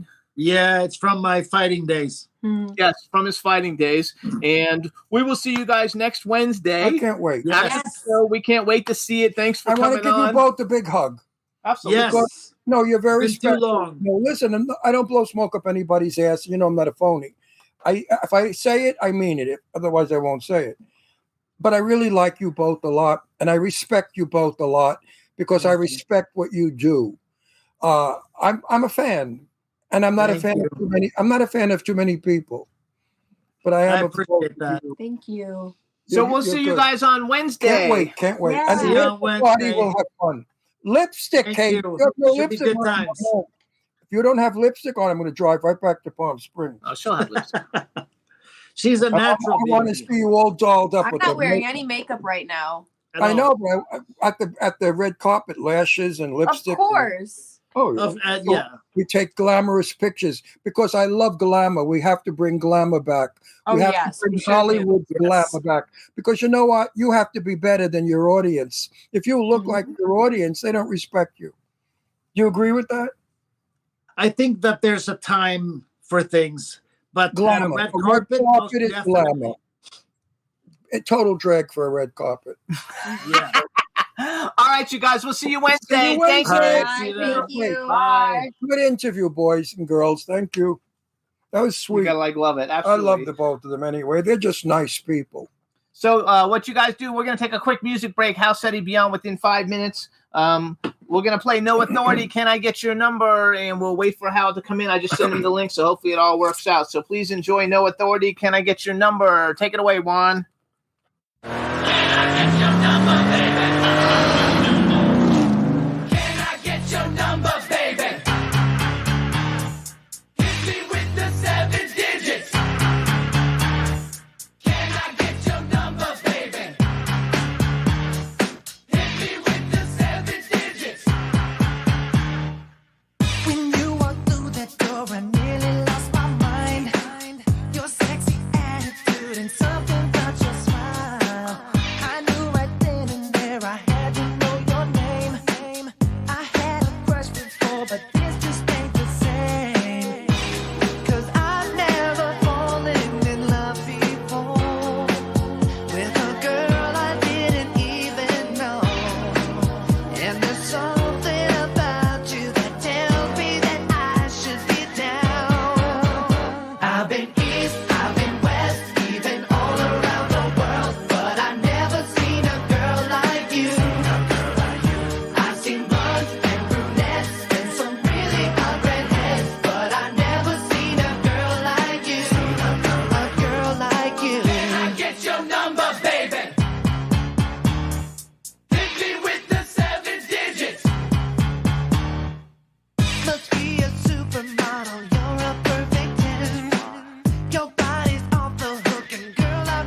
would be down. Ooh, I've been east, I've been west, even all around the world, but I never seen a girl like you. I've seen blondes and brunettes and some really hot redheads, but I never seen a girl like you. Never seen a girl like I've been east, I've been west, even all around the world, but I never seen a girl like you. I've seen blondes and brunettes and some really hot redheads, but I never seen a girl like you. Like you.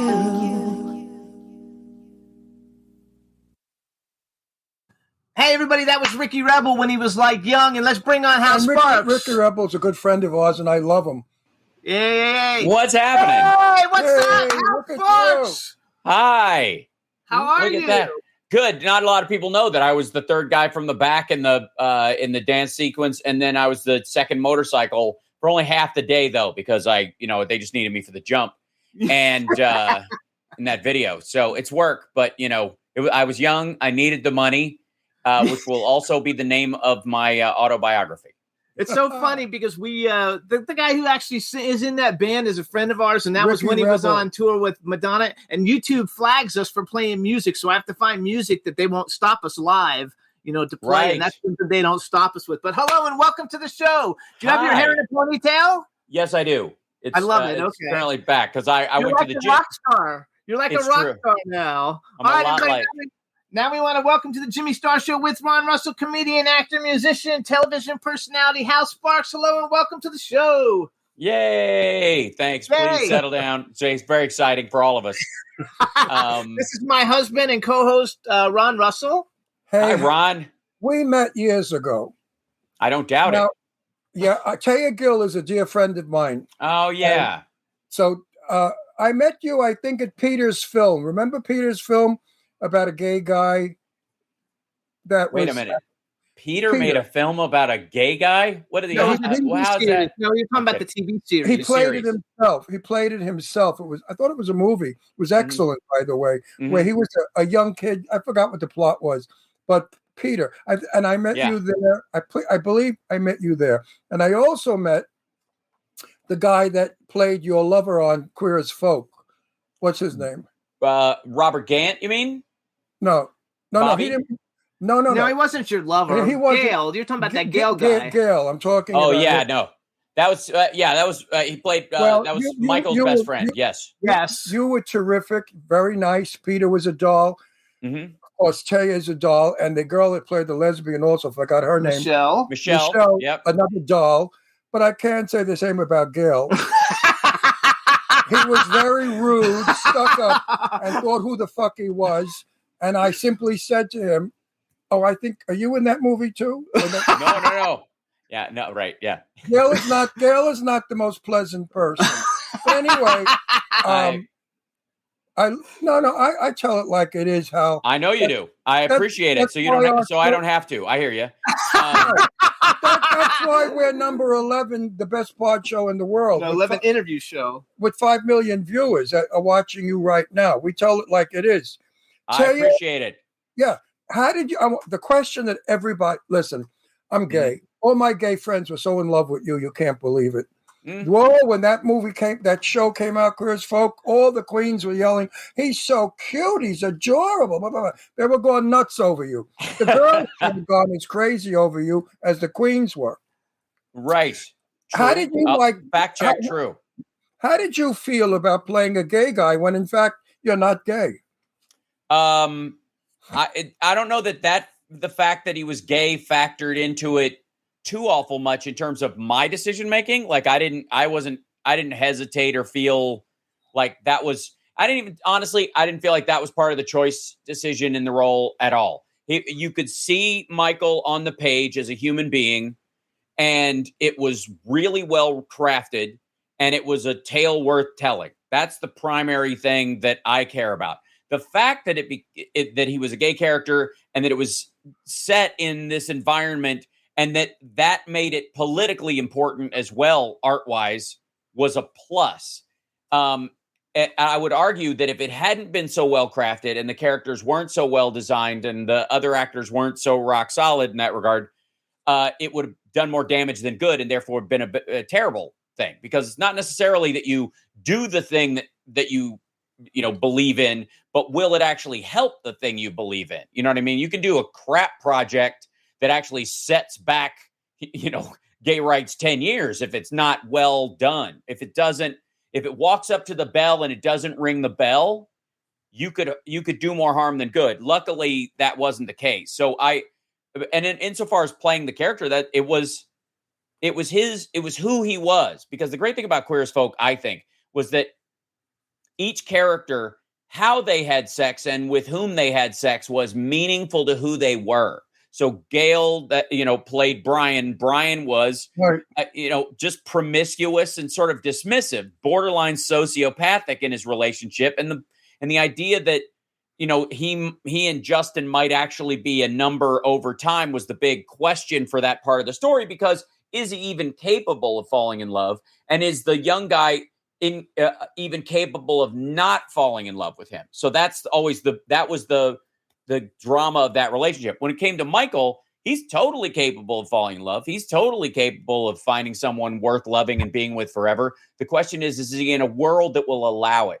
And so Michael's striving in his character, which was really a joy to play, was his search for long-lasting love and the permanence of that relationship. And that was something new to, I think, most viewers' experience of gay men as a couple, and the idea. And I think it was probably the most helpful in terms of gay marriage being a big issue at the time, and the legality of it, was that I think that was a new thought for a lot of people who might have been on the fence about whether gay people should have the right to get married or lesbians should have the right to get married.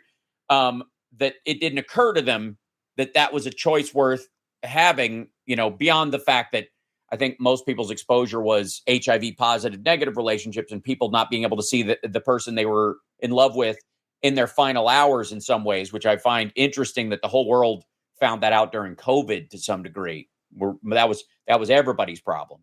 But that was one of the big turning points as well. And so being able to play Michael, who has the first HIV positive negative relationship on an American series, first gay couple, married gay couple, legally married gay couple on American television. Like, those steps were necessary and beautiful and great to be a part of.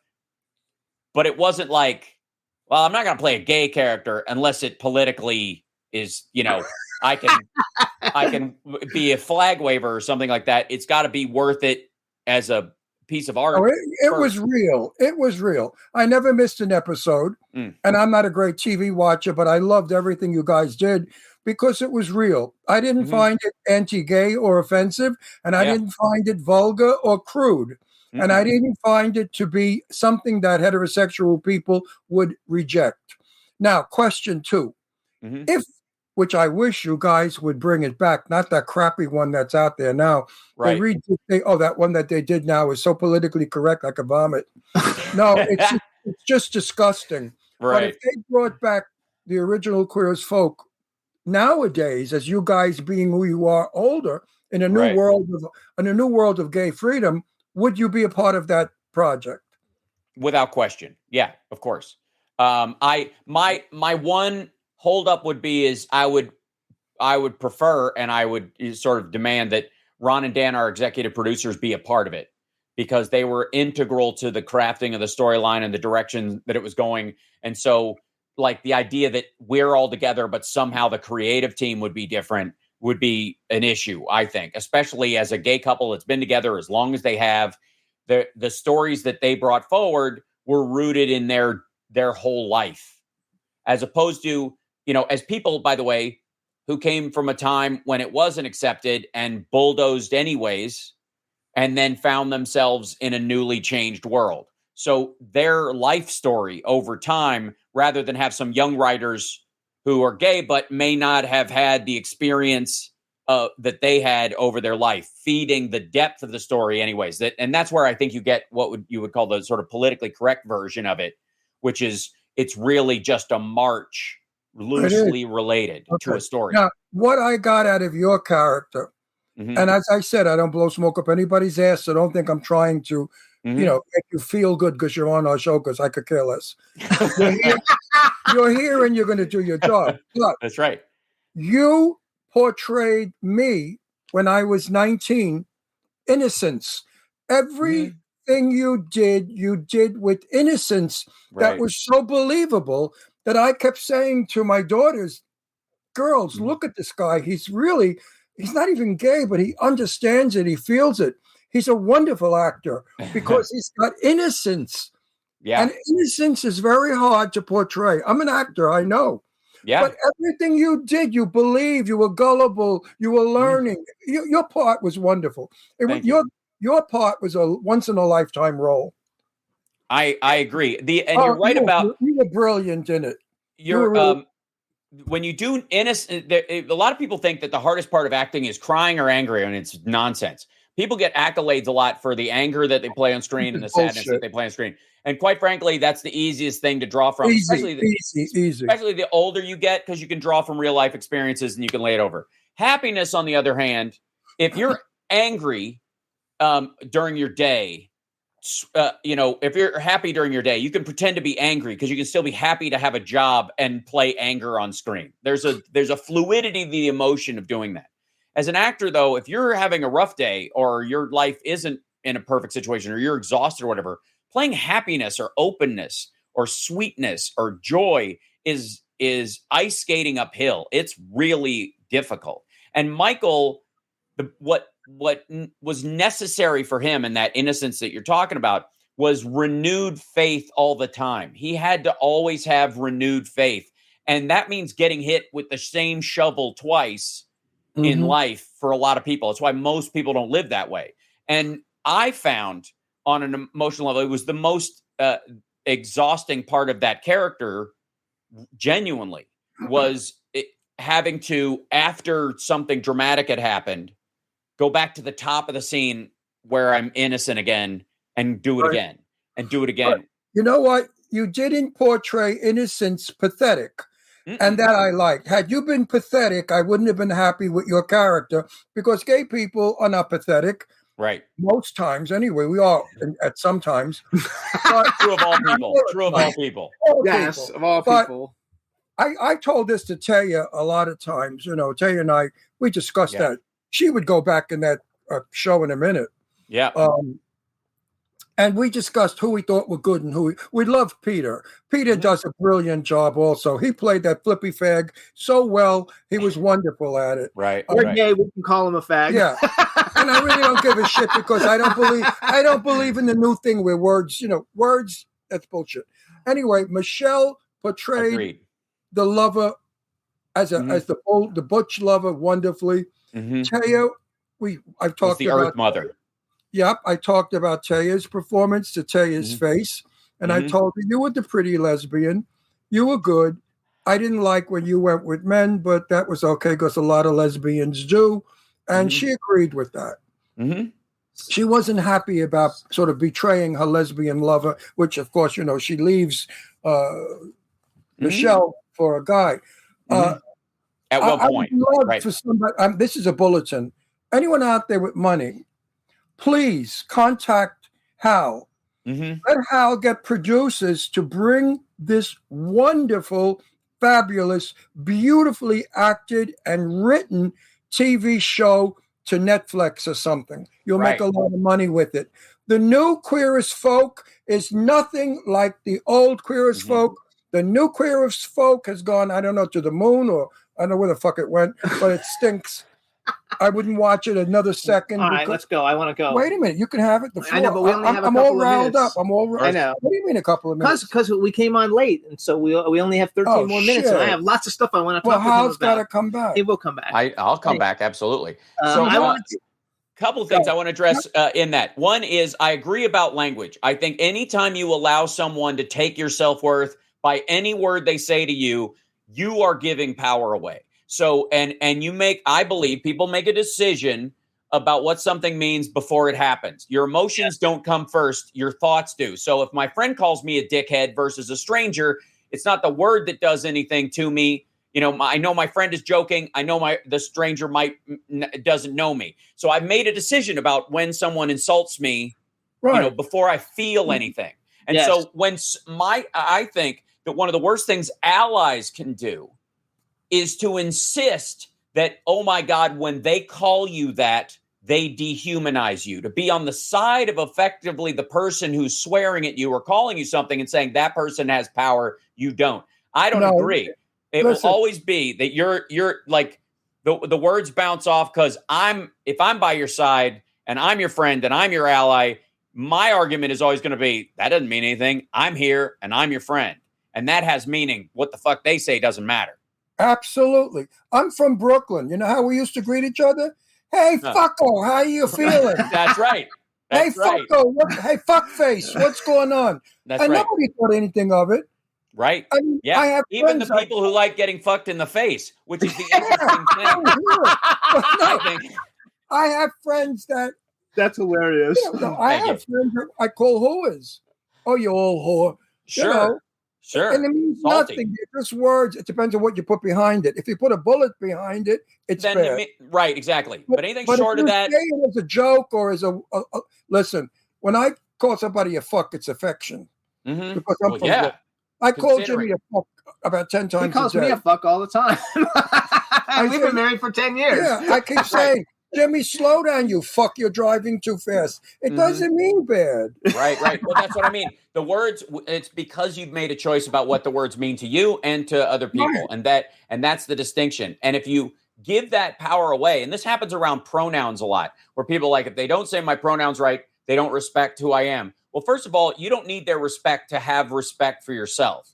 And so, and the more you rely on the respect of others for your self-worth, the more you weaken not only you, but if it's about a group that you're a part of, it drags them down with you as well. So that's always been my concern with that as it's popped up. But you and I could talk about this all day. I have no doubt. Let me change this up. Because I have I'm going to like 8 minutes. I'm going to say one thing. Jimmy, I'm going to punch you in your I have lots of things. I got a whole page of shit I want to talk to him about. How?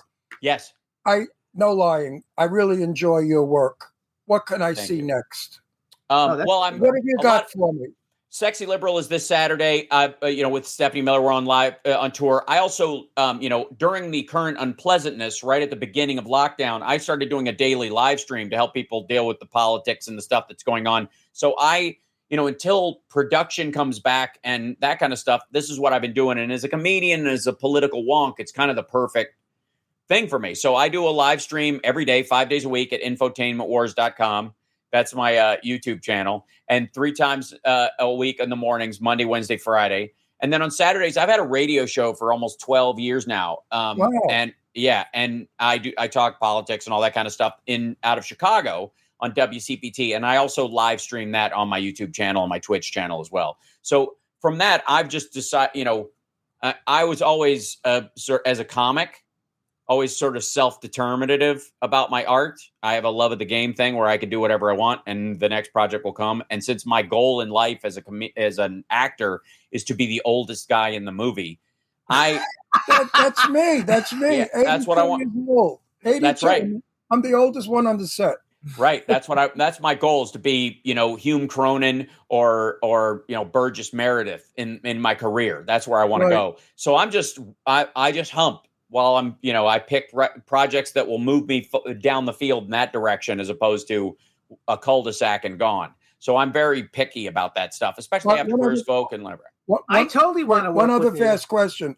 Are you still friends and do you see any of the cast from Queer as Folk? Yes. So the one I probably see the most is Scott Lowell, who played Ted. And then I'll see Peter along with him because they're very close. A lot of times it's at either premieres of things or at political gatherings. Same thing with Michelle Clooney. She's in LA and we'll see her. She plays Melanie in the show. For reasons that you have stated, there's a cast member or two that I don't. But Bobby Gant, I will say, who played my husband on the show, played Michael's husband, is amazing and a terrific human being and a great actor. And the the sweetness and the truth of that relationship is largely possible because like Bobby is such a giving dude. And as a gay man working with a straight guy in a relationship like that, the sort of co-respect we had as human beings for both our relationships and what we wanted to accomplish with the show were so in line that I just felt like I could trust him in all these relationship scenes and to not just, because people focus on like sex scenes and stuff like that, but in the depth of their relationship that you can really, Bobby's one of those people you can really fall in love with as a human being. So it was easy to create a space for Michael to do that. It was really nice. So he kind of thinks Gail is shit too. I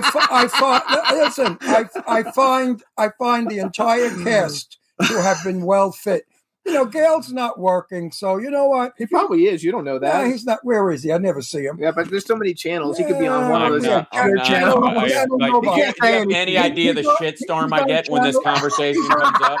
No, we're not going to talk about it anymore. He's on channel nobody. So real quick. But anyway. Actually, but I will say this. The show is so important that no matter what issues I have or with any cast member here, that is the one area where I would work with everybody again because the show's that important.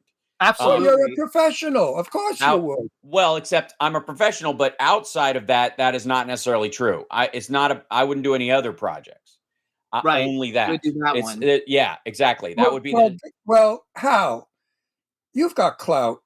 Get this friggin' show back on the air. Well, apparently they think I'm too old and unfit to. No, I'm kidding. Yeah, right. Meanwhile, listen to me. Your audience from that show also have grown old, and we are curious to see what has become of you. Who are you with? What happened to Taya? What happened to Michelle? Sure, I agree. Creep. We all want to know what happens in that show. I agree. Got a wonderful show going there. Please, producers. Jimmy's a producer. Jimmy, see what you could do. Work with Hal. I want to work with him on some other shit. No, you're going to be in one of Jimmy's movies. I love it. I want to work opposite you. I have like 18 movies I'm in the middle of production. Yeah, and I'm going to work opposite you. I always play a cop. So hold on, I want to talk real quick. We only got a couple of minutes. First of all, one thing Ron doesn't know, and we have to find it. What? He was on an episode of Famously Afraid on the Travel Channel to describe his experience with alien abduction. I saw it, but he's never seen it. But that's a cool thing. You gotta watch it. It's a long story. It's because I used to write for a sci-fi writer in the 90s. That was one of my, instead of waiting tables, I taught kung fu and I had industry production jobs, and I ghost wrote for a sci-fi writer, the only one in the world who doesn't read.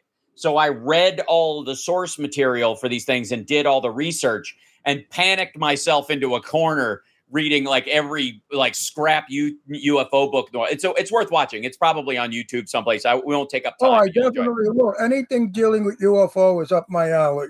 And so one thing I want to say kudos to you because you're like an advocate for the LGBTQ community, even though you're not gay, and it didn't pigeonhole you. You did Lab Rats, which I watched a couple of episodes. Hang on, please let me talk. The fact that he's not gay made the gays even want more. I know that, but because I'm saying they want straight guys. No, but he's still involved. Gay guys don't want gay guys; they want straight guys.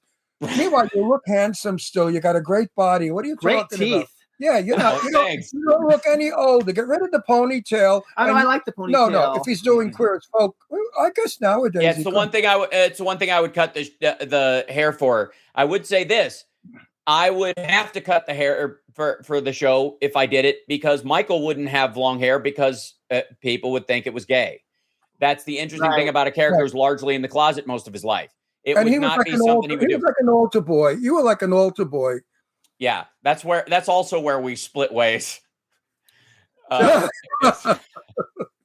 Michael, you're terrific. Hang on. I liked you when I met you, and I like you more now. I actually like you more now. I think it's very cool. But you never met him. I never met him, but I've been tweeting with him for years. I had a long conversation with him. He doesn't remember me. I was polite. That's why he doesn't remember me. That's right. I only remember the rude ones from long ago, right? I had black hair then. It was years ago. My hair was black. There you go. I was with Taya and Michelle. And I believe it was Peter's movie premiere. It's a TV show. It's not a movie. I think it was. I want to say it was at a house or something afterwards, like the party afterwards. It was the vodka. The vodka people threw it. It was a major event in Hollywood. maybe it's the Hollywood Athletic Club or whatever, or that one place It was on a big arena, and it was thrown by the vodka cup. Absolute. Okay. Vodka threw it. And as I said, Peter played a young boy in a little town who was gay, and the hardships that he had. He wrote it and starred in it. And I enjoyed that film. It's his TV series, I think, though. No, this was a feature film, a movie. Gotcha. It wasn't a TV series. Anyway, so hold on. So so you gotta give us the Zoltan hand gesture. Oh, this? Yeah, that. Yeah. There we go. You guys, dude, where's my car? That's right. Came out the same weekend as Queer as Folk.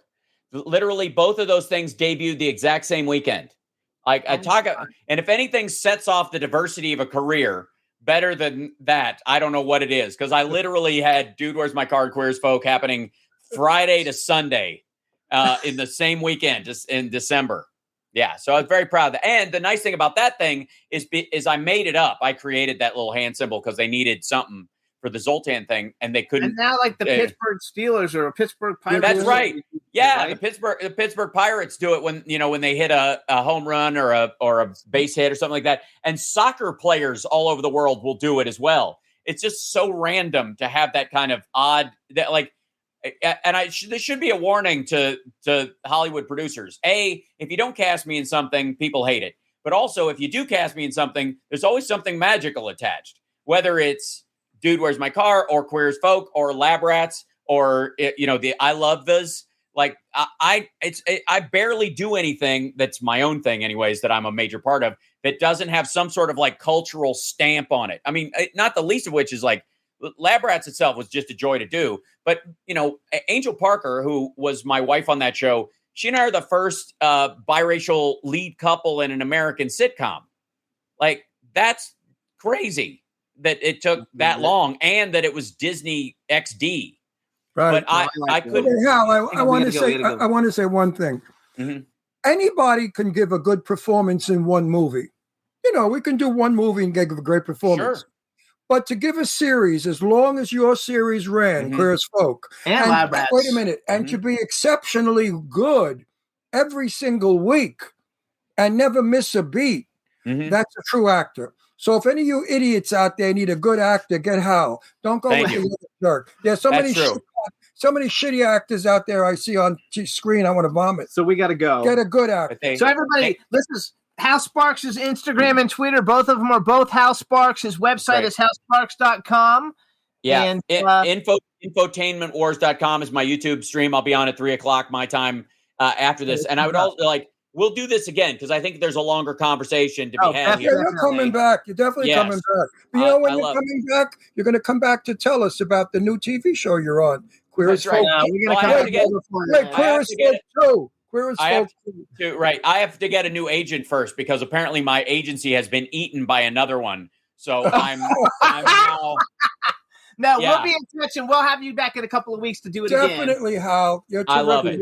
I love it. Yeah. Thank you so much. We have to do a sit down where I'm in the same room as you guys at some point because I just have to see all the props behind you. Then you have to come to Palm Springs. Yeah, this is my office. That's awesome. That's awesome. Look at that. And the Beavis and Butthead poster. Oh, no. The whole room has there's thousands of action figures in the whole room. When you come to Palm Springs, we'll do dinner on a Wednesday. I'll make a nice Italian dinner for you. I cook. We'll make it happen. I insist. We'll have you right here in between us. Hal, thank you so much. Love you. Thank you guys. Appreciate it. Thank you for having me. Thanks so much. Thank you for a good interview. You guys, of course. So much. We'll see you next week, everybody. Bye. Bye. Can turn out to be so wrong. Yeah, we in the mix. Yeah, we in the mix. It's another episode. Here we go. The Jimmy Star Show with Ron Russell. Interviewing the hottest, newest, and truest of today's celebrities. Make sure to subscribe so you can get notified weekly. Jimmy Star, he's the king of cool. Ron Russell, he's a gorgeous dude. Chat room is live and you would be a fool not to vibe with us at the Jimmy Star Show with Ron Russell. Come watch it live on W4CY Radio. Miss some past episodes? Download on iTunes. The Jimmy Star Show with Ron Russell. It's the Jimmy Star Show with Ron Russell.